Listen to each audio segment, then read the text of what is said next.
آپ دیکھ رہے ہیں واسودیو شارٹس جی اینکر پرسن منیف فاروق صاحب جو پاکستان تحریک انصاف کے تقریباً اگینسٹ ہی خبریں دیتے ہیں اور شاید عمران خان کے ناقد بھی ہیں. انہوں نے ایک مرتبہ پھر عمران خان کو اسٹیبلشمنٹ کی جانب سے تڑی لگانے کی کوشش کی اور کہا کہ پاکستان کی جو اسٹیبلشمنٹ ہے ان کی جو ٹاپ لیڈرشپ ہے ان کی نفرت جو ہے وہ عمران خان میں پروان چڑھ رہی ہے اور یہ لڑائی ان قریب ختم ہوتے ہوئے بھی نظر نہیں آ رہی. مزید انہوں نے کہا کہ اگر عمران خان نے ہار نہ مانی تو ابھی عمران خان کے ساتھ اور بہت کچھ ہونا باقی ہے. مزید منیف فاروق صاحب نے کہا کہ 95% لوگوں کو آج کی اسٹیبلشمنٹ کا پتہ نہیں، ادارہ اپنے چیف کی پالیسی پر چلتا ہے.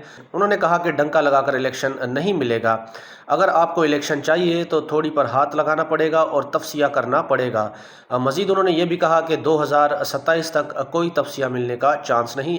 ایسا کہنا تھا منیف فاروق صاحب کا. اس کے اوپر پاکستان تحریک انصاف کا بھی رد عمل آیا اور انہوں نے کہا کہ ہماری اسٹیبلشمنٹ جو ہے وہ شکایت کرتی ہے کہ سوشل میڈیا پہ لوگ ان کو تنقید کا نشانہ بناتے ہیں، لیکن انہوں نے کبھی یہ وجوہات جاننے کی کوشش کی نہیں کہ یہ معاملات کیوں ہوتے ہیں. انہوں نے منیف فاروق کی مثال دی اور کہا کہ جیسے کہ یہ صحافی ہے یا ٹاؤٹ ہے، یہ آپ کی جانب سے پاکستان کے سب سے مقبول لیڈر ہیں، ان کو روزانہ کی بنیاد پر تڑیاں لگاتے ہیں.